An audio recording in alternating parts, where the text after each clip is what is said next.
Before starting today's video, don't forget to subscribe to the channel and like the video to encourage us to provide the best. Frequently, my girlfriend and I enjoyed weekend camping trips when we lived in the Appalachian region of Virginia. Being in nature and away from work stress helped us unwind during the weekends. Although we had been on many camping trips in the Appalachian Mountains, we had never experienced what happened on our most recent excursion. We decided to hike a small 3-mile trail leading to an isolated camping ground on a flat part of the mountain. Despite never having been to this spot, we assumed it was a popular and well-known trail based on the numerous Google reviews. We packed our camping gear and headed out, only a 45-minute drive from our home. As we neared the trailhead, it started to rain heavily, but we were used to the weather around the mountains and were undeterred.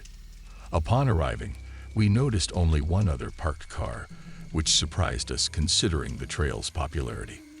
Nonetheless, we were happy to avoid crowds and proceeded to unpack our gear.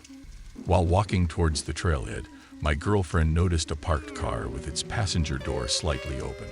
We scanned the area for the owner, but with no one in sight, I approached the car and closed the door.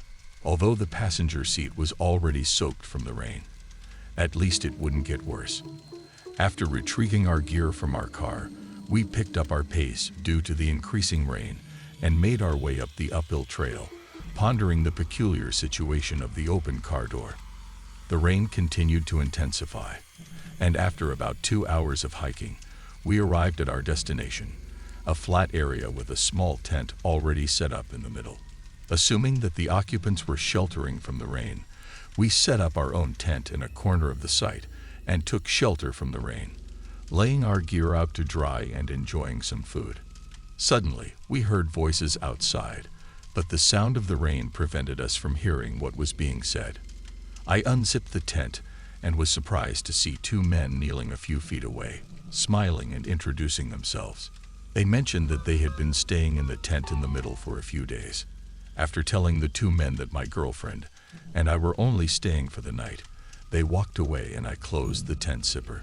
However, something seemed off about their behavior. They were wearing tight jeans and regular t-shirts, and their small tent seemed too cramped for 2 adults. It didn't seem like they were there for hiking or camping, especially not for several days like they had claimed. To keep an eye on them, we left the tent zipper slightly open. An hour passed without any unusual activity, and it was getting dark, so we prepared to sleep. I zipped up the tent and laid next to my girlfriend, quickly falling asleep. Later, I woke up needing to use the bathroom and put on a plastic rain poncho before heading outside. Through the rain, I heard muffled voices, but couldn't locate their source. Feeling paranoid, I looked around in every direction, but saw no one. Then I noticed that the front zipper of the small tent was open, but it was too dark and rainy to determine if anyone was inside. I became increasingly worried when I realized the 2 men were supposedly spending the night in their tiny tent. I rushed back to my own tent and woke up my girlfriend, who was equally alarmed. As we were discussing what to do next, we heard voices behind our tent. Feeling unsafe, I urged my girlfriend to pack up quickly and be prepared to leave at a moment's notice. With a small pocket knife in hand, I stepped outside and saw the same 2 men standing a few feet away from us, expressionless and motionless. I knew then that they intended to harm us. I snapped out of my shock when my girlfriend looked out of the tent, and I yelled at her to run down the mountain trail. We left our bags behind and sprinted away in fear. The men did not follow us, but watched us leave without any apparent emotion. We ran for about 10 minutes before slowing down to a quick walk for the rest of the way. Upon arriving at the car, we noticed the other parked vehicle was still present, but the passenger door was open once again. Immediately, I drove us to the nearest gas station, where we contacted the police, who arrived shortly after to discuss the situation. A few days later, we received more information, which only added to the terror of the event. Upon investigating the area, officers discovered that the car belonged to an elderly man who had recently been reported missing. All of his belongings had been stolen, and his tent from the campground was also missing. Although they were able to confirm the presence of the two men through their shoe prints, they were never located. Unfortunately, the missing man was not found either, and to this day, he has not surfaced. My girlfriend and I were both deeply disturbed by the realization that we may have narrowly escaped a disastrous situation. While we may never know for certain what those two men were planning, the memory of them standing before me still haunts me to this day. In late October of last year, the weather was perfect for hiking, with temperatures not too hot nor too cold. Despite the busy schedules of my friends, I frequently went on shorter hikes alone to bask in the tranquility. However, I had the weekend off, so I decided to drive to a nearby hiking and camping trail that I had visited a couple of years ago. The loop trail took about a day and a half to complete, starting and ending at the same point. Upon reaching the small gravel parking lot, I began my journey by walking through grassy fields for the first few miles, leading to a forest at the base of a small mountain. It was already midday when I spotted a man walking ahead of me, initially uncertain if he was walking towards or away from me. As I continued forward, it became clear that he was approaching me. Given that this wasn't a very popular trail, and the distance I had already covered, it was unusual to see someone without a backpack or even a water bottle. As he drew closer, he waved at me. In a cautious manner, I returned the man's gesture, considering we were in an isolated area. As he passed, I heard his footsteps come to a halt, and the sound of the dirt crumbling suggested he had turned around. When I looked back, he was facing me and asked an unusual question. "Where's your group at?" This question made me nervous as I wasn't sure if the stranger knew that I was alone or not. I hesitantly responded, informing him that they were a couple of minutes behind me. Though I didn't know what else to say, I wanted to avoid him thinking that I was alone. He smiled and walked away after my response. Hours had passed, and I couldn't shake off the unsettling feeling from my interaction with the man. The fact that he didn't have a backpack despite the trail's length made me even more anxious. I decided to pitch my tent at a safe distance off the main trail and found a flat spot about half a mile away. As the sun began to set, I tried to distract myself from the encounter by finishing my pre-packed lunch before attempting to sleep. However, I lay there for over an hour, unable to rest when I heard footsteps from behind my tent. As the footsteps drew closer, I stood frozen in fear. Part of me wanted to believe that it was just an animal, but the distinct sound of human footsteps made my heart race. The steps stopped abruptly about 15 to 20 feet away from my tent, and I remained motionless, listening intently for any further sound. Hours passed by, and my nerves were on edge. I knew someone was out there, waiting for me to make a move. As the sun began to rise, I mustered up the courage to check outside. Peeking out of my tent, I scanned the area, but saw nothing. I decided to pack up my things, still keeping a watchful eye out for any danger. With my tent secured to my bag, I began to quickly make my way back to the trail. However, as I took a few steps, I noticed footprints in the dirt behind a nearby tree. My heart sank as I realized that someone had been watching me, and I needed to leave as soon as possible. As I sprinted towards the trail, I was consumed with panic, knowing that someone was stalking me in the middle of an isolated forest hours away from safety. Once I reached the path, I quickly retraced my steps, despite it being quicker to continue forward. I didn't want to risk encountering my stalker, who I was convinced was waiting for me ahead. Thankfully, I made it back to my car without incident, although the sun was setting by the time I arrived.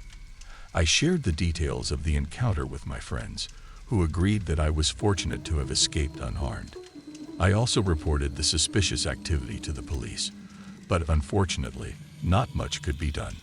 Since then, I have become more cautious when hiking and camping, and I rarely venture out alone. I will never know what the stalker's intentions were, but I hope that no one else has to experience what I did.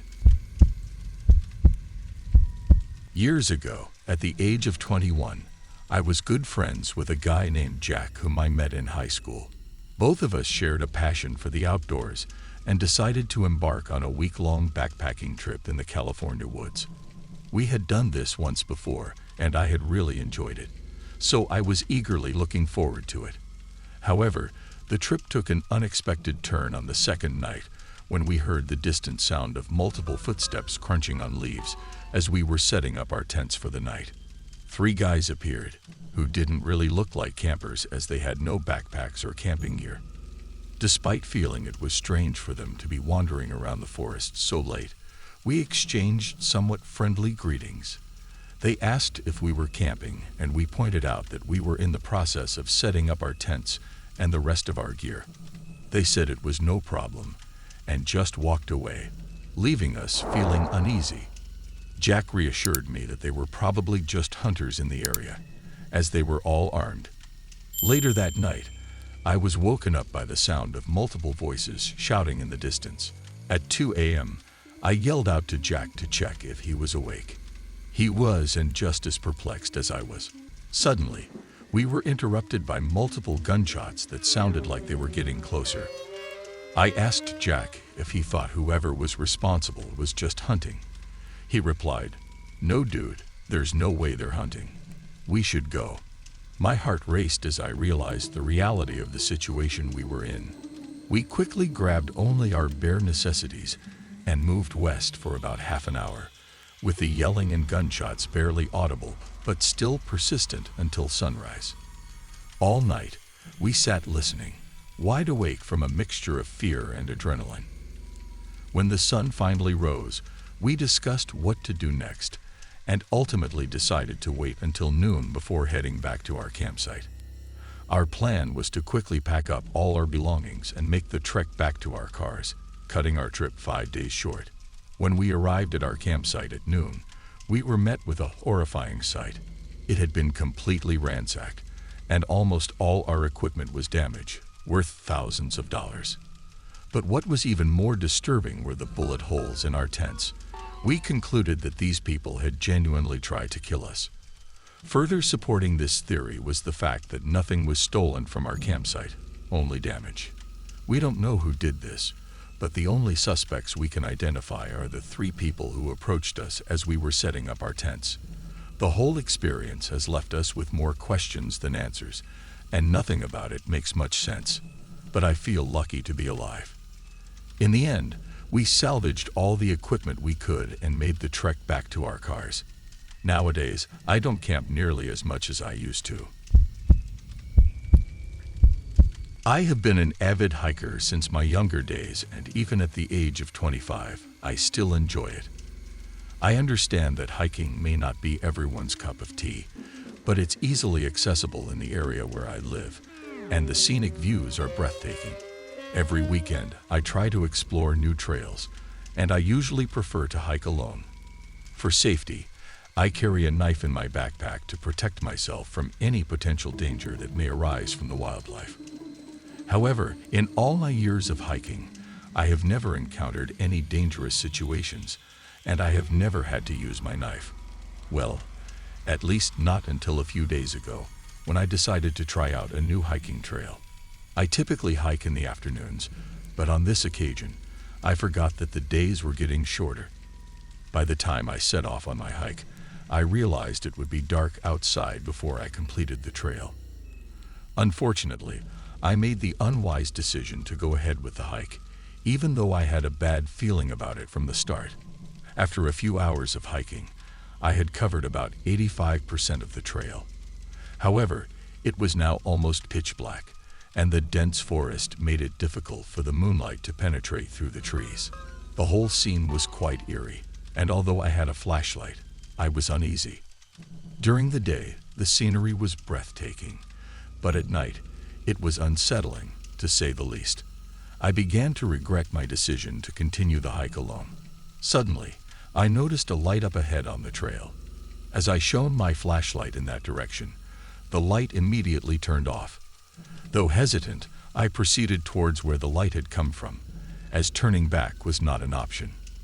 However, deep down, I knew that the possibility of running into another hiker at this time of night was unlikely. As I reached the spot where the light had been, I found a large duffel bag on the ground. While searching for clues, a 6.5-foot man suddenly emerged from behind a tree, holding a machete. I was paralyzed with fear, and my flashlight remained fixed on him. He started to advance towards me, and I ran for my life in the direction of my car, dropping my backpack to run faster. I could hear him chasing me, and when I looked back, I saw him wielding the machete. I managed to get into my car and lock the doors, but he had already slashed one of my back tires. I drove on the almost flat tire for 5 miles until I reached my house, where I immediately reported the incident to the police. I was unsure whether the man was caught or not. Although I want to retrieve my backpack containing expensive equipment, I am too scared to go back, and the man might have already taken it. This was the most terrifying experience of my life, and I felt that I was close to death. Thank you for watching today's video. If you enjoyed it, please consider liking and sharing it to support me. The best is yet to come.